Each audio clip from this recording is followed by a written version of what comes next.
Kiedy zakładałem moją pierwszą działalność gospodarczą w 2004 roku, zrobiłem też po raz pierwszy samodzielnie stronę internetową. Nauczyłem się tego z jakichś internetowych samouczków. Od tamtej pory stworzyłem co najmniej kilkanaście różnych stron na potrzeby różnych moich projektów i dopiero niedawno zorientowałem się, że ciągle popełniałem przy tym ten sam błąd. Mała wielka firma. Podcast dla biznesu, rozwoju i przyjemności słuchania. Zaprasza Marek Jankowski. To jest odcinek numer 332. Możesz go posłuchać w aplikacjach podcastowych, zobaczyć na YouTubie, na kanale Mała Wielka Firma albo przeczytać na stronie maławielkafirma.pl i będę bardzo wdzięczny, jeżeli powiesz o tym podcaście swoim znajomym. Porozmawiamy w tym odcinku o tym, jak stworzyć stronę internetową. Kiedyś trzeba było uczyć się kodowania w HTML-u, ale od kiedy mamy WordPressa, sprawa stała się bardzo prosta. Stworzenie strony internetowej jest naprawdę niewiele trudniejsze od stworzenia dokumentu w Wordzie. Każdy da radę to zrobić i to jest ogromny plus WordPressa, ale również największa pułapka. Bo jeżeli masz tak jak ja, że lubisz szybko widzieć efekty swojej pracy, to prostą stronę możesz stworzyć w WordPressie nawet w jeden dzień. Wybierasz ładny motyw, wstawiasz swoje teksty, parę zdjęć i gotowe. Strona jest opublikowana, można z niej korzystać, ale to nie znaczy, że taka strona przyniesie realne korzyści Twojej firmie.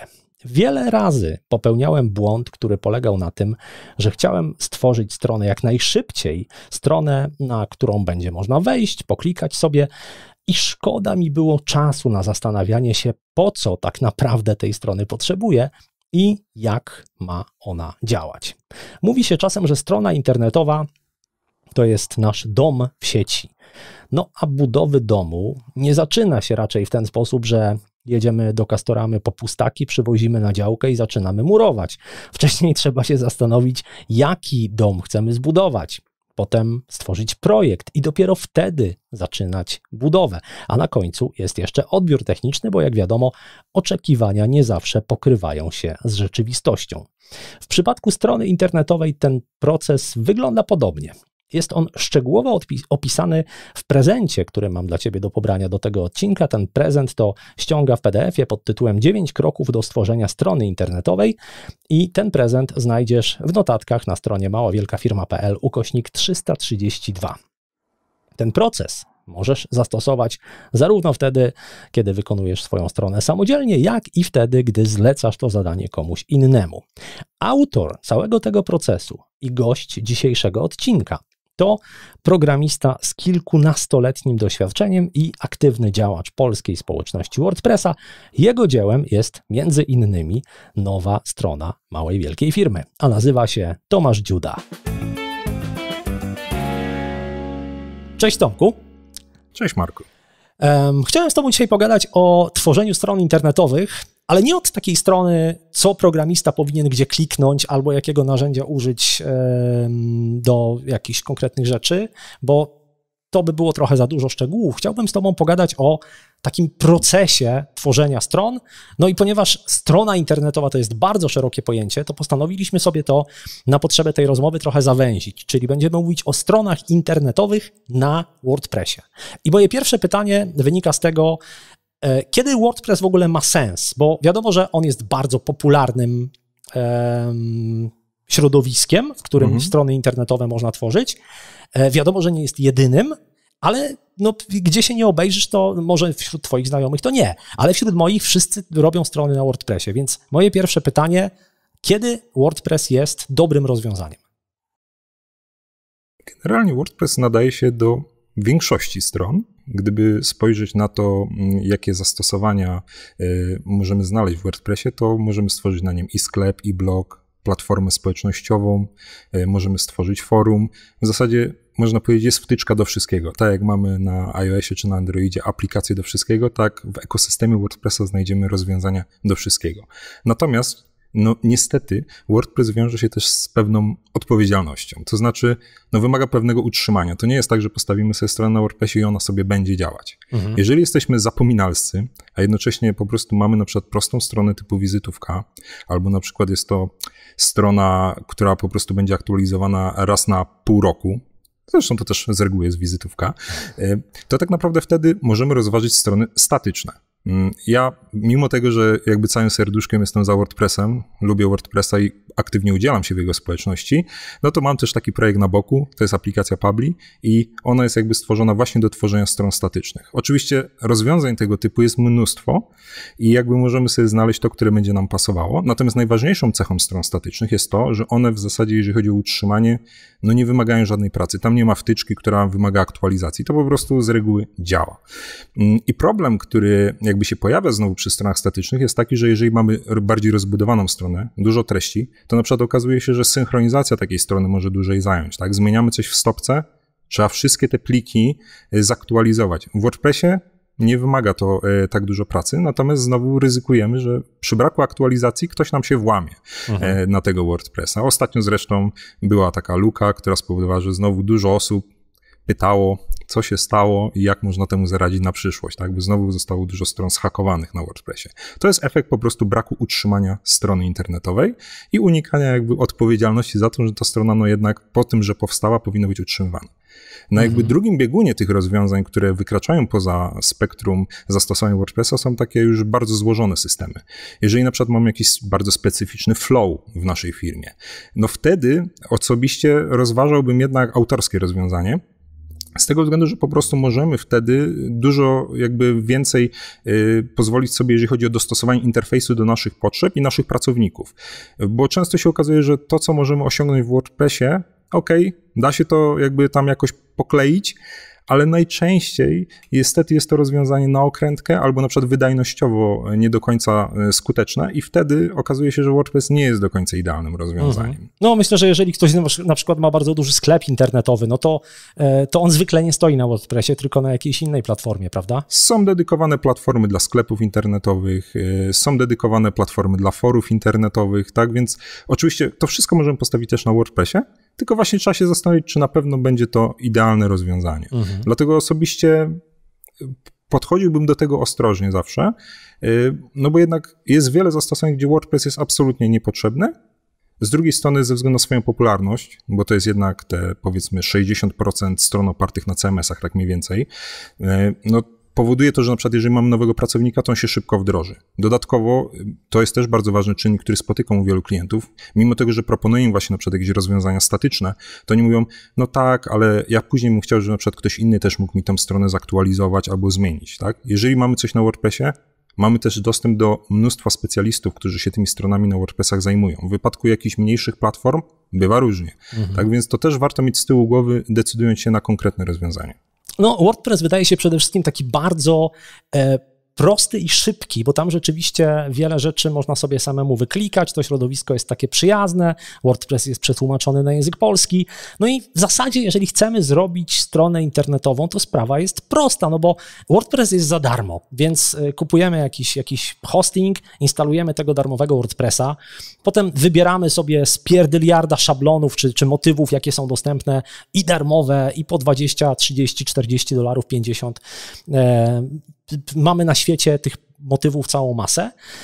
No i mam darmowego WordPressa, mam motyw za 40-50 dolarów, wgrywam ten motyw, podmieniam logo na swoje, podmieniam teksty na swoje i mam stronę. Nie? Tak czy nie? Technicznie tak. Aha. Natomiast z mojej perspektywy, jak to się ładnie mówi w nomenklaturze informatycznej, zaciągnąłeś, Marku, bardzo duży dług technologiczny w tym momencie. Bo no, najczęściej ten motyw, który kupujemy, z racji tego, że no niestety, żeby utrzymać się na tym dosyć krwiożerczym rynku płatnych motywów, trzeba oferować bardzo dużo funkcji.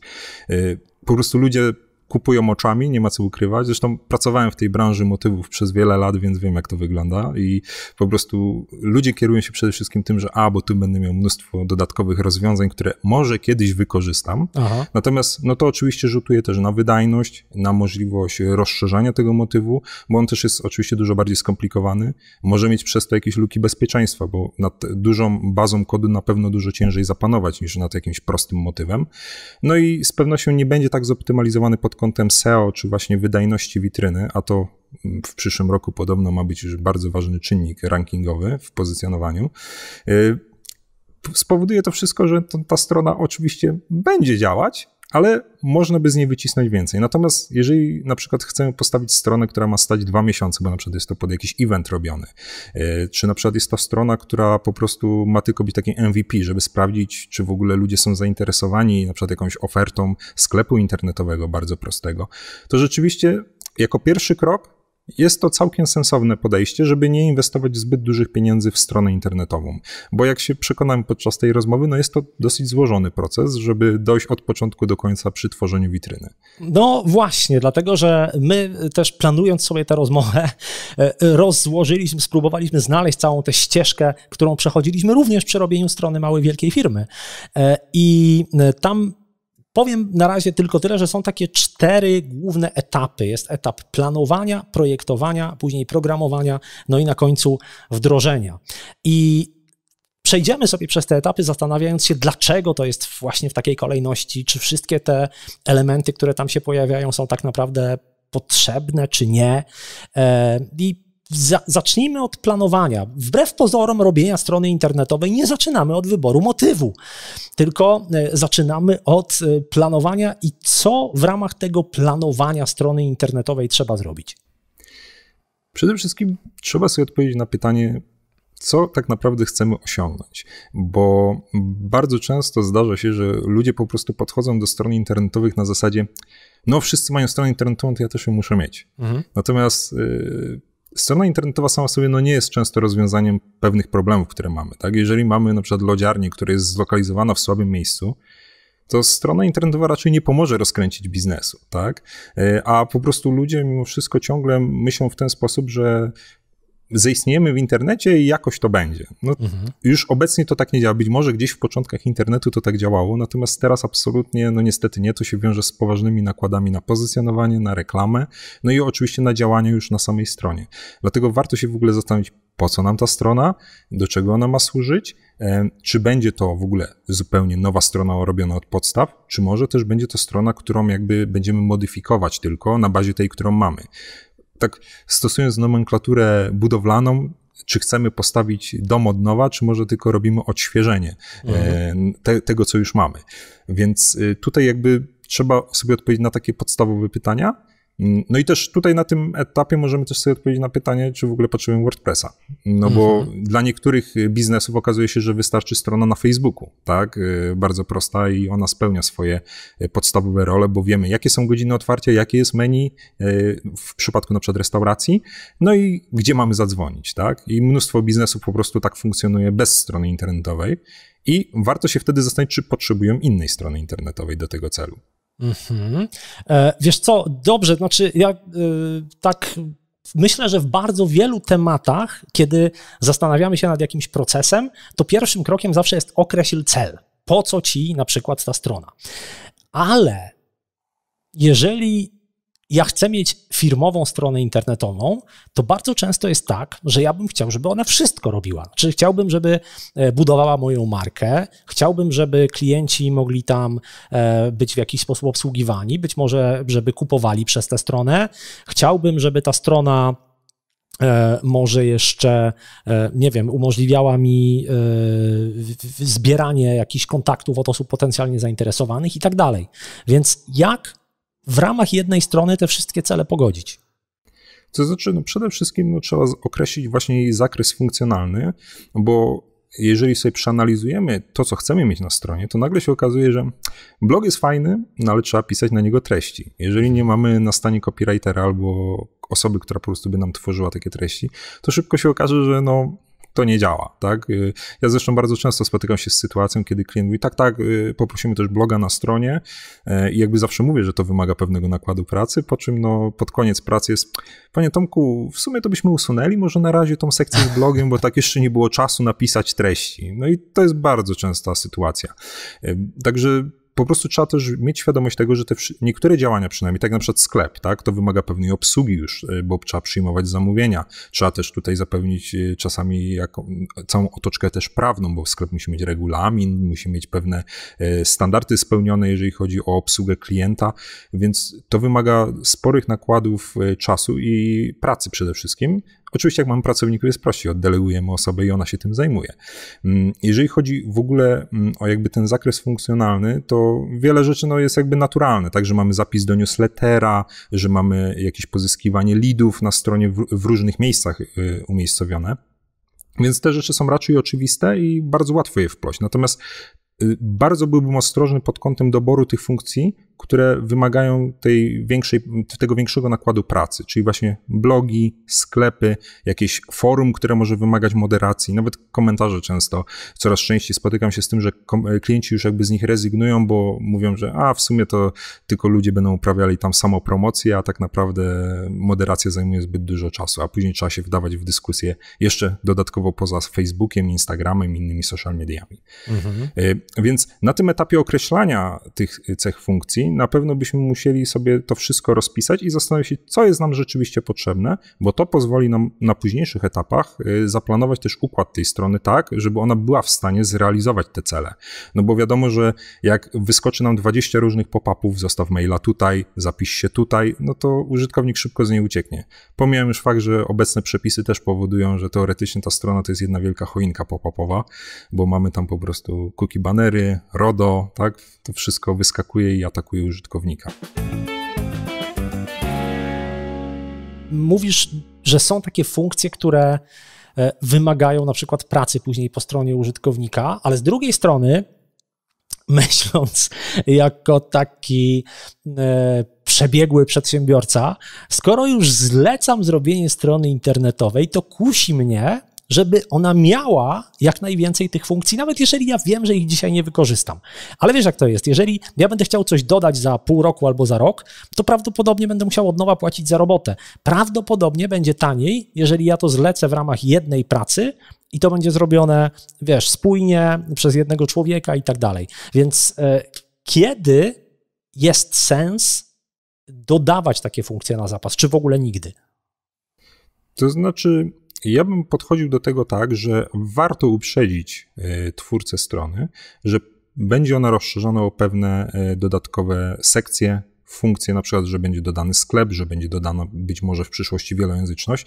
Ja przyznam szczerze, że jak tak sięgam pamięcią, to bardzo rzadko później dochodzi do realizacji tych planów, więc z takiego doświadczenia życiowego to powiedziałbym, że raczej na zapas się nie opłaca. Szczególnie, że jeżeli strona jest dobrze zaprojektowana, to te koszta wdrożenia tej funkcji wcale nie będą duże. No oczywiście zależy to od funkcji, ale chodzi mi o taki dodatkowy koszt, który jest jakby powodowany przez to, że klient musi zwerbować tego programistę i zmusić go do wdrożenia dodatkowej funkcji na stronie. To jakby przy dobrze zaprojektowanej witrynie w zasadzie nie ma różnicy, czy jest to robione na etapie tego pierwszego wdrożenia, czy może później. Natomiast dzięki temu, że robimy to później, to też lepiej rozumiemy potrzebę wdrożenia tej funkcji, bo też na przykład mamy dodatkowe dane o tym, na przykład jak użytkownicy zachowują się na stronie, jaki mamy target tych osób, które trafiają na naszą stronę, więc może się okazać, że ta funkcja po 2-3 miesiącach będzie już zupełnie inaczej jakby musiała być zaprojektowana, żeby spełniała swoją rolę w dużo lepszy sposób. A czy nie jest w drugą stronę tak, że jeżeli ja tej funkcji nie wdrożę od razu, to później jej wdrożenie będzie dużo bardziej skomplikowane, dlatego że ona po prostu nie będzie tam zaplanowana i trzeba będzie ją, wiesz, jakbyś chciał sobie wszczepić trzecią rękę, nie za bardzo jest gdzie. Więc czy ze stroną nie jest podobnie? Właśnie dlatego warto o pewnych rzeczach wspomnieć już na tym etapie prac nad stroną, bo na przykład jeżeli klient mówi, że planuje wielojęzyczność, to ja już wiem, że w pewnych miejscach muszę uważać i pewne rzeczy muszę troszeczkę inaczej zaplanować, tak żeby później wdrożenie tej wielojęzyczności było dużo prostsze.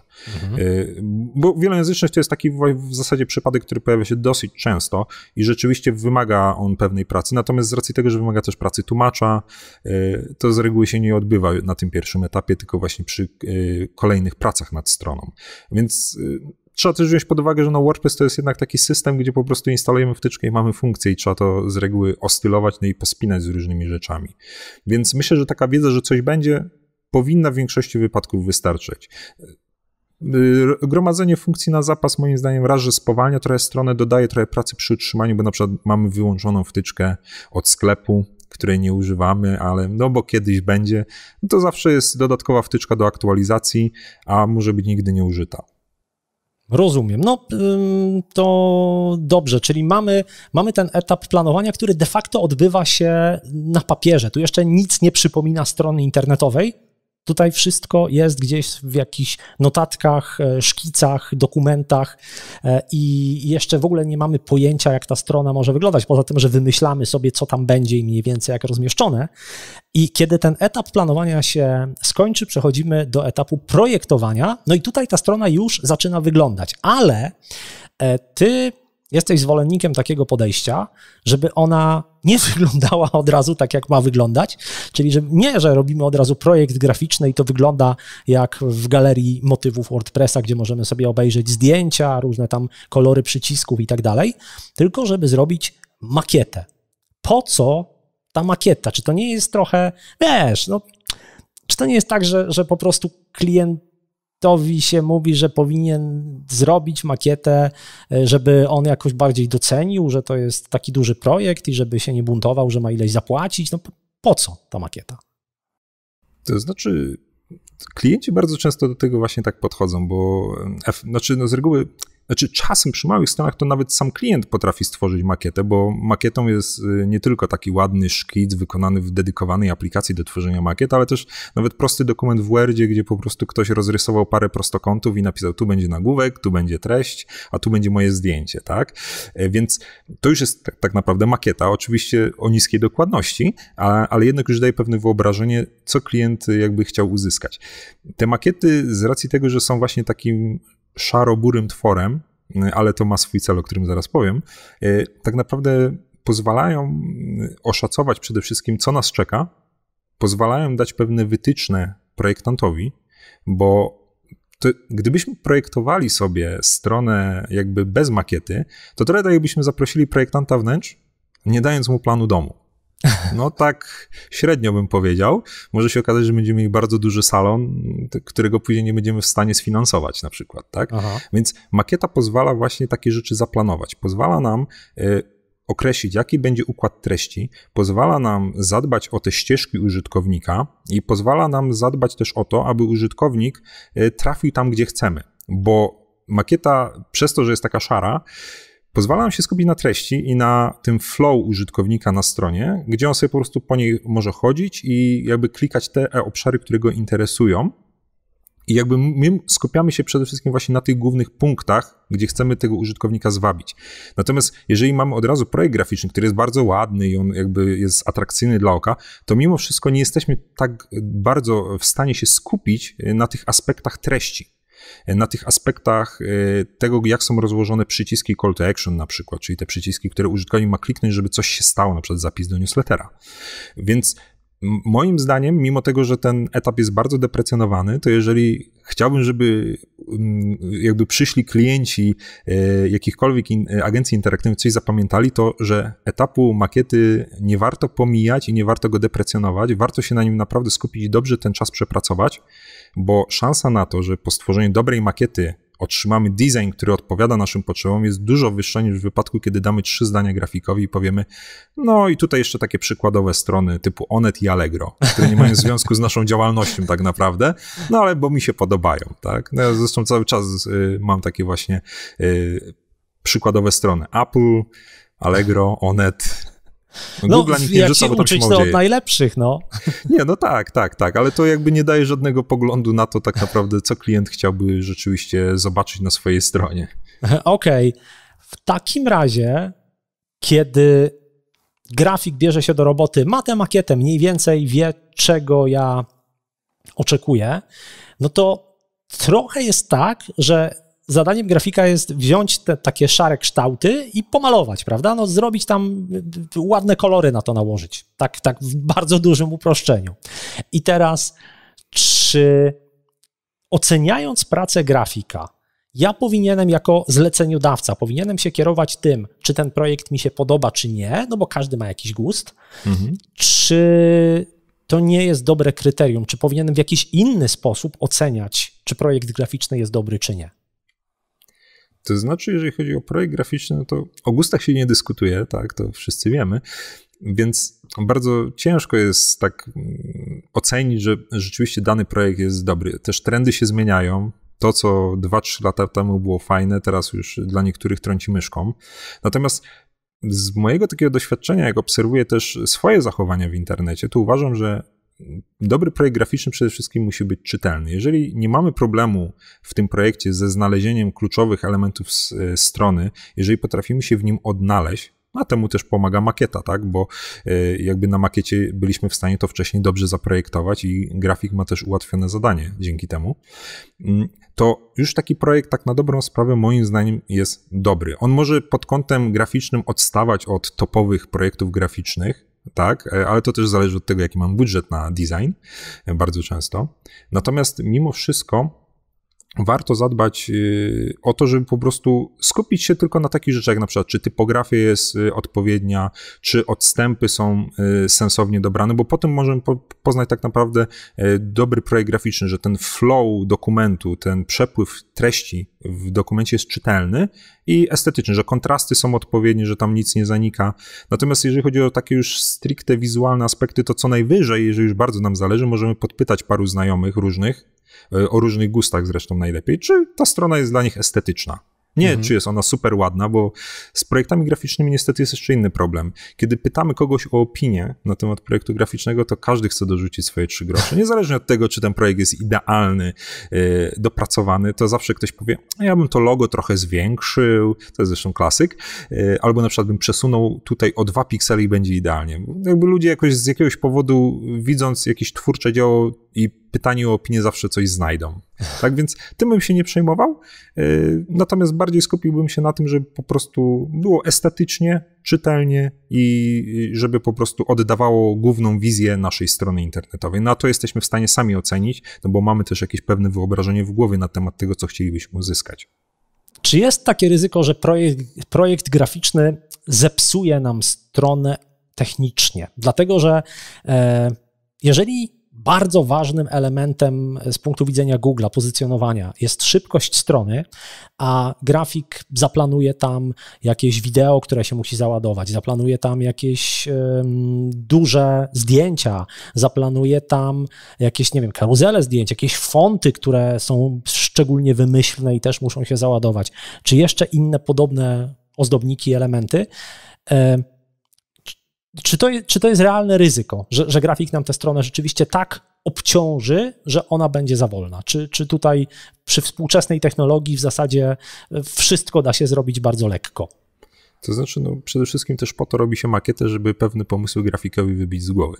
Bo jakby łatwo jest namalować jakiś rotujący baner, natomiast pod kątem użyteczności dla użytkownika końcowego, no to już bywa z tym różnie. Więc najczęściej właśnie na makietach, po to się też robi te makiety, żeby ograniczyć pole do popisu grafikowi, żeby on wiedział, że na przykład nie może być 250 zdjęć na stronie, tylko że będą na przykład 3 duże zdjęcia, a reszta na przykład są jakieś małe logotypy, lekkie grafiki. Natomiast technologia obecnie idzie tak do przodu, że da się naprawdę bardzo dużo efektów takich naprawdę wysokiej jakości uzyskać relatywnie lekko, aczkolwiek tu też znowu w momencie, kiedy wykorzystujemy gotowe motywy z gotowymi rozwiązaniami, nie będę tutaj już po nazwach wtyczek jakby wymieniał, ale no z reguły te takie bajeranckie rozwiązania bardzo obciążają stronę i to wszystko zależy moim zdaniem od wdrożenia. Ja na przykład robiłem już bardzo dużo takich efektownych stron internetowych i sam czasem byłem w szoku, jak to się dało zoptymalizować, żeby ten test PageSpeed przeszedł naprawdę na fajnym poziomie, a jednocześnie no, ta strona nie straciła nic ze swojego uroku, właśnie jakieś wideo w tle, ale ono na przykład się doczytuje z delikatnym opóźnieniem, dodatkowo ma jeszcze dostosowaną jakość do rozmiaru ekranu. Da się naprawdę bardzo dużo pod kątem wydajności już teraz wycisnąć z obecnych technologii internetowych, aczkolwiek zdarza się ciągle, że grafik troszeczkę za bardzo poszaleje i jest pewien problem wdrożeniowy, ale to jest problem programisty, no i on później musi wytłumaczyć klientowi, że no, musimy to zrobić troszeczkę inaczej. Do programisty właśnie dochodzimy, dlatego że powiedzieliśmy do tej pory o 2 z tych 4 etapów, czyli o planowaniu i projektowaniu i jeszcze w ogóle przy tej stronie de facto nie kiwnęliśmy palcem, to znaczy do tej pory to były jakieś pomysły na papierze albo w komputerze, to były takie wizualizacje tego tak naprawdę, co my chcemy zrobić, ale sama strona internetowa, którą później docelowy użytkownik zobaczy, tutaj jeszcze nic jakby nie powstało poza właśnie pomysłem wizualnym, jak to ma wyglądać, makietą i tymi elementami na etapie planowania. Powiedz mi, jak, to będzie trudne pytanie pewnie, ale ile czasu trzeba założyć na etap planowania, a później na etap projektowania, jeżeli mówimy o takiej przeciętnej stronie firmowej? To zależy. To nie spodziewałem się innej odpowiedzi. Tak, znaczy nie, przeciętna strona firmowa to też jest bardzo szerokie spektrum jakby stron internetowych, natomiast trzeba mieć z tyłu głowy, że to zależy przede wszystkim od klienta.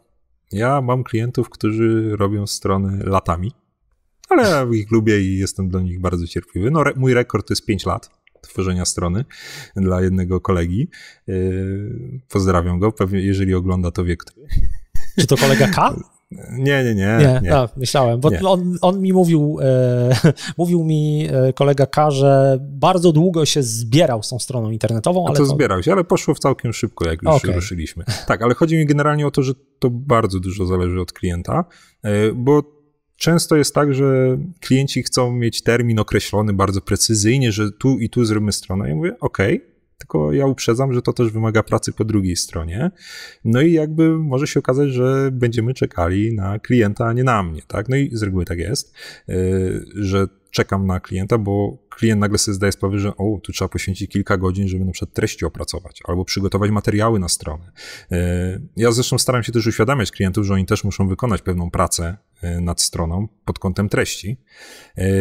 Natomiast z reguły taki etap planowania to jest przy jakichś prostych stronach to nawet potrafi się zamknąć w tygodniu, 2, tak, żeby dogadać pewne szczegóły, na spokojnie to wszystko przemyśleć, bo ja też uważam, że warto, żeby na przykład klient miał te parę dni na spokojne przemyślenie, czy to wszystko ma sens, tak, czy jeszcze nie trafi na coś, co mu się podoba, bo im bardziej skracamy ten czas, tym później mamy więcej niespodzianek w stylu, bo ja jeszcze trafiłem na taką stronę w międzyczasie. Trzeba pamiętać o tym, że klient bardzo często to jest osoba nietechniczna i ona dopiero stronami internetowymi zaczyna się interesować w momencie, kiedy sam jej potrzebuje i wtedy zaczyna szukać inspiracji. I nagle my mamy już zaprojektowaną stronę, już gotowa w zasadzie do wdrażania od strony programistycznej, a klient mówi, bo ostatnio tu widziałem taki fajny efekt, jakbyśmy go wpletli, to byłoby fantastycznie, tak? I to jest norma.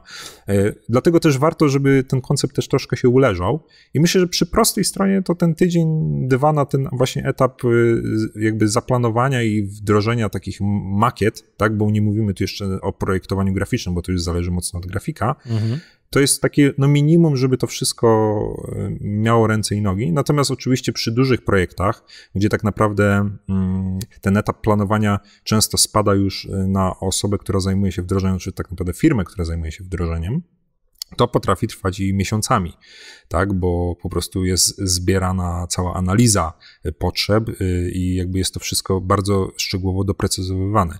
Plusem tego podejścia jest to, że potem dosyć łatwo jest zrobić wycenę taką końcową, taką dokładną tego projektu, tak, bo w zasadzie mamy wszystkie dane i szczegółowe widoki projektu, trzeba wdrożyć.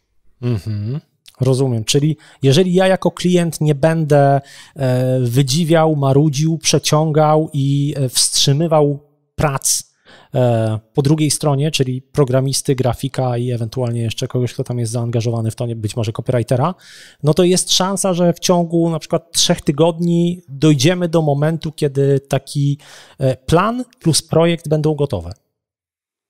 3-4 tygodnie to jest takie rozsądne minimum.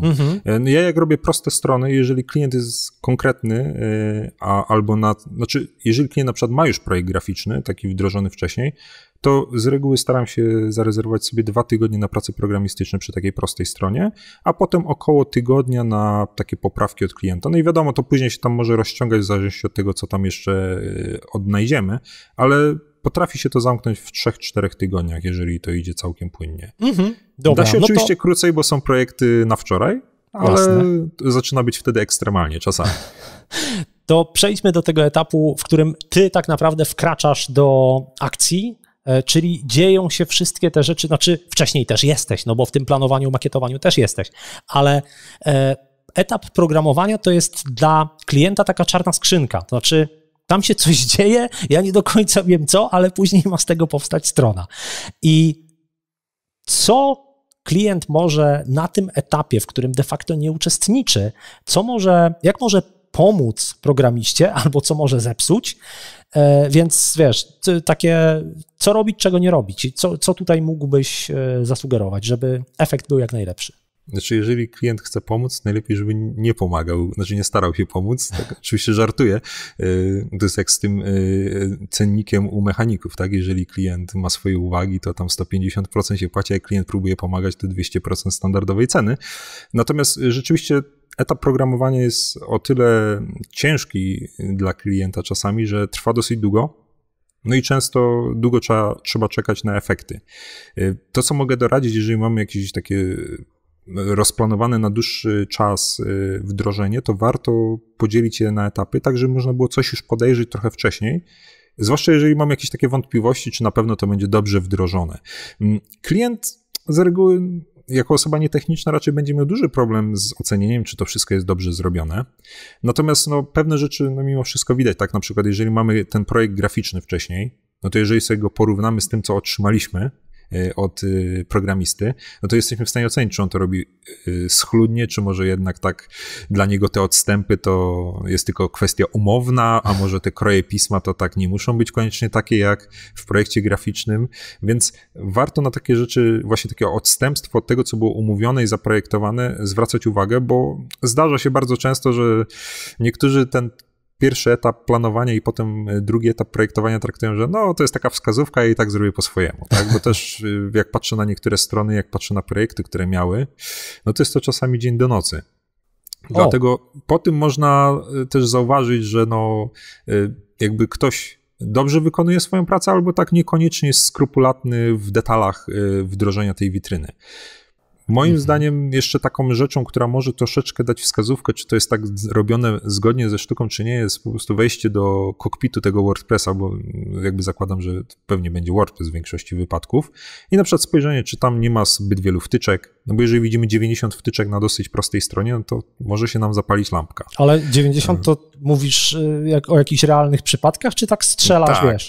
Tak. Znaczy miałem kiedyś taką sytuację, gdzie na jednej właśnie z konferencji WordPressowych ktoś mnie zapytał, ile tak mam przeciętnie wtyczek na stronie WordPressowej. No tak mówię, zależy, jak prosta strona to około 10, przy bardziej złożonych powiedzmy do 30-40 dojdziemy, ale to już są takie skomplikowane dosyć strony, a cała reszta staram się jednak bez wtyczek jakby zrobić po swojemu. No to tak właśnie pan, który zadał to pytanie, był mocno zdziwiony, bo stwierdził, że tak u niego tak poniżej 90 to nie schodzi, bo po prostu do wszystkiego jest wtyczka, tak? Ojej. I to kusi, tak? Więc zresztą czasami na tych forach WordPressowych ktoś wrzuci jakiś fajny obrazek w stylu 127 wtyczek zainstalowanych. Znaczy, przepraszam, 127 wtyczek to jest do aktualizacji, a tych ile tam jest, to nawet nikt nie zagląda. No nieźle, okej. No to powiedzmy, że tutaj kontrola jakości przebiegła pomyślnie i rzeczywiście ta strona jest gotowa do tego, żeby się pojawiła w sieci. Co dalej? No bo tutaj mamy to zapisane pod takim dość ogólnym hasłem wdrożenie. Czy to wdrożenie to jest rzeczywiście tylko, naciśnięcie jakiegoś magicznego przycisku publish i to się publikuje, czy tam trzeba o czymś jeszcze pamiętać? To znaczy, to też znowu zależy, bo jeżeli na przykład publikujemy nową stronę internetową, to jest mój ulubiony przypadek, bo wtedy nie ma żadnej migracji danych najczęściej. Jest też to prostsze pod tym względem, że po prostu ta strona nie istniała w sieci, więc nie trzeba się martwić na przykład jakimiś przekierowaniami. Ja ogólnie mam taką swoją magiczną checklistę, co trzeba zrobić przed wydaniem strony klientowi, to jest jakieś 30 punktów i później jeszcze 20 punktów, co trzeba zrobić już jak ta strona się na serwerze znajdzie. I to jest o tyle fajne, że mogę to robić o 3:00 w nocy i jakby zawsze to przebiega pomyślnie, bo o niczym nie zapomnę. A naprawdę tego jest sporo niuansów, o których warto pamiętać. Takie niuanse w stylu, żeby na przykład strona zawsze miała tą, kolokwialnie mówiąc, kółdeczkę w adresie, tak? Czyli żeby korzystała z SSL-a zawsze, tak? Zapomnimy dodać jednej linijki w pliku i się okaże, że to nie działa i ludzie niektórzy trafiają na naszą stronę bez szyfrowanego połączenia. Dane się zbierają w zły sposób przez to też na przykład w Google Search Console, więc to też rzutuje później negatywnie na statystyki strony na przykład.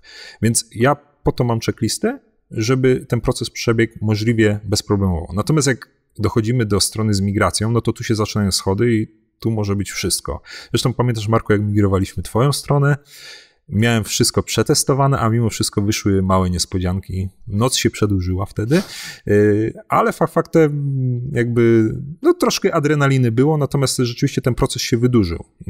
Tak? I to jest rzecz, którą ciężko przewidzieć, bo pomimo tego, że sobie wszystko zaplanujemy, może się okazać, że na przykład, nie wiem, mamy 100 postów treści do zmigrowania, a w 5 z nich będzie jakiś problem. Znalezienie tego problemu to może być czasem godzina, 2, jeżeli się okaże, że to jest coś dziwnego. Więc to są rzeczy, które ciężko przewidzieć, mimo tego, że się zrobiło solidną analizę przedmigracyjną. Dlatego tu zawsze może coś pójść nie tak, dlatego trzeba być gotowym na to, że mimo tego, że mamy jakiś plan wdrożenia na przykład w godzinę, 2, może się to przedłużyć. No i tego trzeba być świadomym, bo to jest dosyć krytyczny proces i wiele rzeczy może pójść nie tak i może być nieplanowanych, tak? Już pomijam jakieś ekstremalne przypadki, że na przykład akurat w trakcie migracji, nie wiem, serwer padnie, bo to jest hosting i na przykład jest jakiś atak DDoS na jakąś inną stronę na tym serwerze, tak? Dlatego ja bym tutaj nie stawiał jakichś super sztywnych ram czasowych. Ten proces migracyjny może trochę potrwać dłużej niż planowaliśmy i trzeba być na to po prostu gotowym. Najlepiej jest oczywiście migrować w nocy, no przy czym ciężko też czasem znaleźć kogoś, kto się podejmie migracji w nocy, no bo to też jest trochę problematyczne. Wyczerpujące, tak. No wyczerpujące jak wyczerpujące, no ale też po prostu nie wszyscy lubią pracować po nocach. Tak, pomimo jakby opinii o informatykach, że my to w piwnicach siedzimy generalnie, to tak, niektórzy prowadzą normalne życie od 8 do 16. Słuchasz podcastu Mała Wielka Firma. Za chwilę Tomasz Dziuda odpowie na kilka waszych pytań związanych z tworzeniem stron internetowych, ale skoro pojawił się wątek normalnego życia, to oczywiście nie polega ono tylko na siedzeniu przy komputerze i robieniu stron, czy mówieniu do mikrofonu w moim przypadku. Czasem trzeba się też przewietrzyć. Dlatego, żeby opowiedzieć o książce, którą ostatnio czytałem, postanowiłem wybrać się do parku.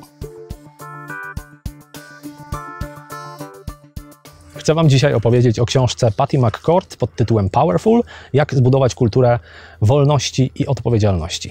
Patty McCord przez 14 lat współtworzyła Netflixa, tworzyła tamtejszą kulturę organizacyjną i możesz się teraz zastanawiać, co ja mam wspólnego z Netflixem, czego ja się mogę nauczyć od takiej firmy. Otóż okazuje się, że jest takich rzeczy całkiem sporo. Autorka książki Powerful przekonuje, że sposoby zarządzania, którymi posługiwaliśmy się w XX wieku, dzisiaj już do niewielu rzeczy się nadają, że trzeba szukać innych sposobów i podstawowe założenie tego, o czym ona pisze, jest takie, że ludzie mają w sobie moc. Ludzie, którzy współtworzą firmę, trzeba im tylko dać warunki do tego, żeby tę moc mogli wykorzystać. Wystarczy im w wielu sytuacjach po prostu nie przeszkadzać. Dlatego jeżeli masz w swojej firmie jakieś procedury, co do których nie masz twardych dowodów, że one naprawdę przyczyniają się do rozwoju twojej firmy, to takie procedury należy najczęściej wyrzucić do kosza. Lider to nie ma być nauczyciel, to nie ma być doradca zawodowy, to nie ma być komik, to ma być osoba, która daje wzór i która dobiera najlepszych ludzi do zespołu. Najlepszych to znaczy takich, którzy wykonują niesamowitą pracę w określonym czasie. I jeszcze jedna bardzo ważna sprawa. Według Patty McCord firma nie powinna być jak rodzina. Firma powinna być jak drużyna sportowa. W drużynie sportowej jest naturalnym procesem to, że tam niektórzy zawodnicy pojawiają się i dochodzą do tego zespołu, a inni z tego zespołu wypadają, wychodzą, dlatego że już spełnili swoją rolę. I Patty McCord pisze o Netflixie bardzo dobrze, chociaż już tam nie pracuje. Ona też jest takim członkiem drużyny, który spełnił swoją rolę, zbudował tę świetną kulturę organizacyjną i zakończył swoją współpracę z firmą. Patty McCord, Powerful, polecam. Książkę Powerful dostałem do zrecenzowania w ramach współpracy z wydawnictwem B-Books, ale żeby było jasne, zanim decyduję się na pokazanie tutaj jakiejkolwiek książki, najpierw ją czytam i mówię o niej w podcaście tylko wtedy, kiedy faktycznie moim zdaniem jest w niej coś wartego polecenia. Wracamy z parku do studia i do rozmowy z Tomaszem Dziudą. W trakcie nagrania tego odcinka mogliście zadawać Tomkowi pytania i tych pytań pojawiło się sporo. Niektóre bardzo szczegółowe, dotyczące konkretnych narzędzi, inne bardziej ogólne. Zacznijmy od tych ostatnich. Jak zaplanować stronę do bloga? No tak, to generalnie jest bardzo szerokie pytanie, bo na dobrą sprawę nawet mała, wielka firma to de facto jest blog, tak, jako strona, no a są też bardzo proste blogi, więc tu przede wszystkim, żeby zaplanować stronę na blog, trzeba by się właśnie zastanowić, jak szeroki zakres funkcjonalny ma mieć ta strona, no i dopiero na tej podstawie można jakby powiedzieć coś więcej, bo nagle się okazuje, że blog to też przy okazji sklep, albo jakiś właśnie podcast, który też trzeba odpowiednio uwypuklić na takiej stronie internetowej, dlatego ja myślę, że trzeba po prostu dobrze przepracować ten etap planowania, tak, od celu przez funkcję, no i jeszcze taki etap, który akurat w naszej rozmowie troszkę pominęliśmy, czyli architekturę informacji. Tam tak, wspomnieliśmy o tym, ale nie używając tych słów. Mówiliśmy o tym, że te elementy muszą być połączone ze sobą. Tak. Ale właśnie tutaj warto o tym też wspomnieć, że ta architektura informacji tutaj jest też bardzo ważnym aspektem, zwłaszcza w kontekście blogów, bo możemy sobie na przykład zaplanować, jakie typy wpisów będą i jaka będzie ich charakterystyka, jakie będą powiązania pomiędzy nimi i jak będą umiejscowione na blogu. Tak, więc myślę, że mając dobrze przepracowane te 3 etapy, jesteśmy w stanie dopiero przejść do dalszego etapu prac i możemy wdrożyć satysfakcjonujący dla nas efekt w postaci strony internetowej będącej blogiem. Jeszcze jedno pytanie od Anny. Czy warto mieć stronę wizytówkę i jaka ilość podstron jest optymalna? Strona wizytówka jakby przydaje się, chociaż na przykład ja przez długi czas w ogóle nie miałem takiej strony. Znaczy teraz moją wizytówką powiedzmy jest blog.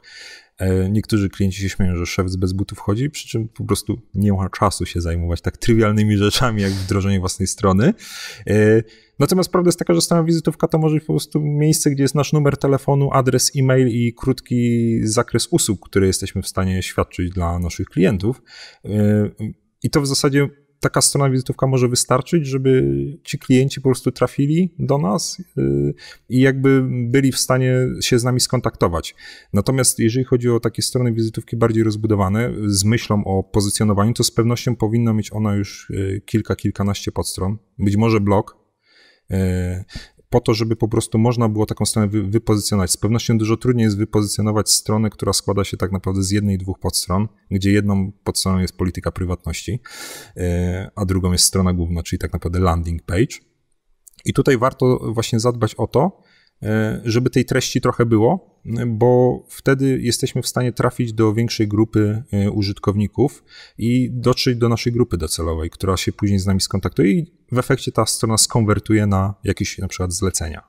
Jeżeli chodzi o strony wizytówki, to szybko tutaj poszukałem i pokażę wam stronę Maćka Lewińskiego, który zajmuje się Google Analytics i to jest cała strona. Spodziewałem się ciebie, dlatego że no, Maciej wie z Google Analytics, tutaj ma takie zdolności, że wie, że do niego przyjdziemy na stronę, więc spodziewał się.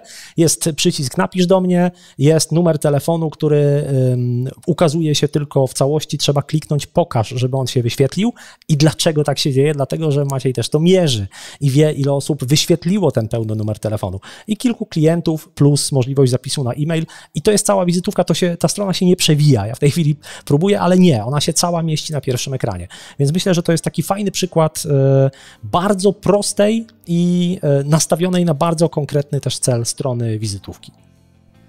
Tak, ona jest minimalistyczna do bólu, ale spełnia swoją rolę, bo w zasadzie to, co musimy się dowiedzieć o Macieju, w zasadzie dowiadujemy się z tej strony. Wiemy, jak się z nim skontaktować, wiemy, dla kogo pracował. Tak jest. I wiemy, jak wygląda. Tak, dokładnie. A to też bardzo ważne. Skoro mowa o stronach wizytówkach, mnie akurat przyszła do głowy strona Maćka Lewińskiego jako dobry przykład, ale jeżeli znasz inną, dobrze zrobioną tego typu stronę wizytówkę, gdzie nie ma żadnych podstron, gdzie w zasadzie są tylko dane kontaktowe, to mam gorącą prośbę. Podrzuć proszę link w komentarzu pod tym odcinkiem albo na maławielkafirma.pl/332 albo na YouTubie, gdzie ci wygodniej. Bardzo chętnie zobaczę więcej takich przykładów. Wracamy do waszych pytań. Tym razem dotyczyły one stron dla konkretnych branż, takich jak coaching albo nieruchomości.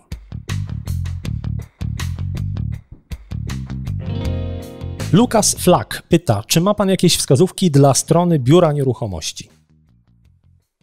Czy mam jakieś wskazówki dla biura nieruchomości? Ciekawe pytanie, bo w sumie to jest strona jak każda inna na dobrą sprawę. To, co warto zrobić, no bo jeżeli ta strona istnieje, to bym przede wszystkim sprawdził, najlepiej skonsultować z firmą SEO, jak wygląda widoczność tej strony, bo zakładam, że biuro nieruchomości chce przede wszystkim istnieć w sieci i trafiać do jak największej grupy klientów, zwłaszcza szczególnie teraz, kiedy ten popyt na nieruchomości podobno spadł dosyć drastycznie. Pewnie pozycjonować się pod jakieś frazy typu tam, nie wiem, mieszkanie 30 metrów Wrocław czy coś takiego. Dokładnie, więc tutaj na pewno ewentualnie warto rozważyć jakąś optymalizację wydajnościową i pod kątem pozycjonowania, tak, bo w sumie to jest jedyna rzecz, jaka mi się nasuwa w kontekście istniejącej strony. No i oczywiście ewentualnie można zrobić przegląd tego, jak to wygląda użyteczność tej strony dla zwykłego użytkownika, bo na przykład czy możemy jakoś lepiej sprawić, żeby ludzie do nas dzwonili, tak, żeby się z nami kontaktowali, bo jeżeli na przykład mamy gdzieś ten formularz kontaktowy ukryty na 15 podstronie, to może nie każdy do niego trafi, tak, albo na przykład postawić na inną formę kontaktu. Ja na przykład teraz coraz częściej spotykam się z tym, że po prostu pojawia się taki pop-up w stylu zostaw numer, oddzwonimy, tak, to też jest bardzo fajna forma, zwłaszcza dla ludzi, którzy nie mają czasu. Może się okazać, że w kontekście naszej grupy docelowej, a zakładam, że no, ci, którzy kupują nieruchomości, to raczej to nie są młodzi ludzie, tylko troszkę starsze osoby, znaczy troszkę starsze. W sensie nie 20-latkowie, tylko tak, raczej już tacy, którzy popracowali parę lat i mieli szansę zarobić przynajmniej na wkład własny. Tak, dokładnie, więc może właśnie to są też takie osoby często zabiegane, bo gdzieś tam na przykład są już małe dzieci, nie ma czasu, więc na przykład opcja szybkiego zostawienia kontaktu zamiast wypełniania całego rozbudowanego formularza kontaktowego może być dla nich dużo bardziej korzystna. Ja bym też podpowiedział, bo to jest w ogóle dla nieruchomości, ale też dla innych branż. Warto patrzeć na rozwiązania stosowane w tych samych branżach w innych krajach. Bo akurat jeżeli chodzi o nieruchomości, ja szukając kiedyś domu na wynajem w Wielkiej Brytanii, przeglądałem strony różnych biur nieruchomości i zauważyłem coś, czego w Polsce nie zauważyłem. A mianowicie tutaj nie wszystkie biura, ale kilka z tych stron, które odwiedziłem, miało coś takiego, że kiedy oglądałeś nieruchomość znajdującą się pod konkretnym adresem czy kodem pocztowym, bo tutaj te kody są bardzo jakby tak gęsto rozłożone, więc właściwie po kodzie wiadomo, jaka to jest ulica, jaki to jest nawet kawałek ulicy, to kiedy wchodziłeś na nieruchomość znajdującą się w odpowiednim rejonie, widziałeś od razu, jakie szkoły są w rejonie tej nieruchomości, co jest mega ważne z punktu widzenia rodziców, zwłaszcza dlatego, że tutaj też oceny działania szkół są jawne. To nie ma tak, że przyjeżdża jakiś tam wizytator z kuratorium, on pisze tam jakąś opinię i potem tego nikt nie widzi, tylko tutaj szkoły są audytowane, można powiedzieć, co kilka lat i całe raporty na temat każdej szkoły są publicznie dostępne. Można sobie przeczytać, jak pracują nauczyciele, jakie jest zachowanie, jaka jest czystość, jakie są przeróżne parametry, jakie są wyniki z poszczególnych przedmiotów. Jest taka zbiorcza ocena, więc szkoła dostaje tam, nie wiem, ocenę bardzo dobrą, dostateczną i tak dalej. I te wszystkie informacje na temat szkół były bezpośrednio dostępne z poziomu strony biura nieruchomości. Mega użyteczna rzecz dla rodzin. No to się wpisuje w ten trend pod tytułem lokalizacja, jeżeli chodzi o nieruchomości. Dokładnie. Pytanie od Anny Dąbrowskiej. Czy warto dodawać kalendarz i możliwość umawiania poszczególnych godzin na stronie dla coacha? A jeśli tak, to co polecacie? Ciekawe pytanie, bo akurat mam pewien swój współudział przy tworzeniu jednego ze startupów, który się nazywa Bookero, więc mogę polecić, tak. Zwłaszcza, że to jest wręcz dedykowany system do umawiania się na godziny, ale już tak abstrahując od konkretnych rozwiązań, to myślę, że to jest bardzo wygodne rozwiązanie, szczególnie, że możemy z perspektywy klienta zobaczyć w ogóle, jak to wygląda pod kątem obłożenia terminów. No bo często jest tak, że sprawdzamy stronę i widzimy, że tutaj jest jeszcze jakiś jeden termin, który mogę wykorzystać, a później na przykład przez 2 najbliższe miesiące nie będzie okazji, tak? Więc to może bardzo też wpływać pozytywnie na decyzję o podjęciu zakupu takiej usługi konsultingowej. Dlatego osobiście bym zachęcał, zwłaszcza, że jednak mimo wszystko przez to, że postępuje cyfryzacja, a teraz jeszcze ta cała pandemia powoduje, że te kontakty międzyludzkie troszkę oklapły, i ludzie coraz częściej chcą wszystko załatwiać, można powiedzieć, bezkontaktowo. Więc korzystanie z systemu rezerwacji online też się w to trochę wpisuje, bo pomaga po prostu nam jakby się wpasować w ten trend, że kontakt pojawia się dopiero przy styczności z klientem, zresztą też najczęściej zdalnie, chociażby w formie rozmowy na Skype'ie. Dlatego warto. No i jest tak naprawdę mnóstwo platform, bo też z racji tego, że się udzielam w tego typu startupie, to wiem, że takich firm, które mają tego typu usługi jest naprawdę mnóstwo. Raczej bym odradzał jakieś wtyczki, które są dedykowane pod tego typu rozwiązania, bo też takie są dla WordPressa, bo dzięki temu ograniczamy ilość danych osobowych, które trzymamy na naszej stronie, tak? Bo po prostu delegujemy tak naprawdę zadania opieki tymi danymi do zewnętrznego usługodawcy. No i to trochę też już jest jego problem wtedy, żeby zadbać o bezpieczeństwo tych danych, bo w sumie o tym nie mieliśmy okazji powiedzieć, ale ja też jestem w ogóle zwolennikiem tego, żeby w miarę możliwości ograniczać ilość tych danych trzymanych w naszych WordPressach, tak, jeżeli czegoś nie potrzebujemy trzymać. Zresztą tak całe RODO nakazuje, tak, żeby po prostu zminimalizować ilość danych osobowych, które przetwarzamy i przechowujemy do tego, co jest nam rzeczywiście potrzebne. Dlatego przeniesienie danych do systemu, który skupia się tylko i wyłącznie na obsłudze rezerwacji, jest moim zdaniem dobrym pomysłem, bo gdy ktoś nam zhakuje na przykład stronę opartą na WordPressie, to z reguły nie będzie on miał wglądu w te dane po prostu. Skoro doszliśmy już do hakowania i spraw trochę bardziej technicznych, to takie tematy również pojawiły się w waszych pytaniach.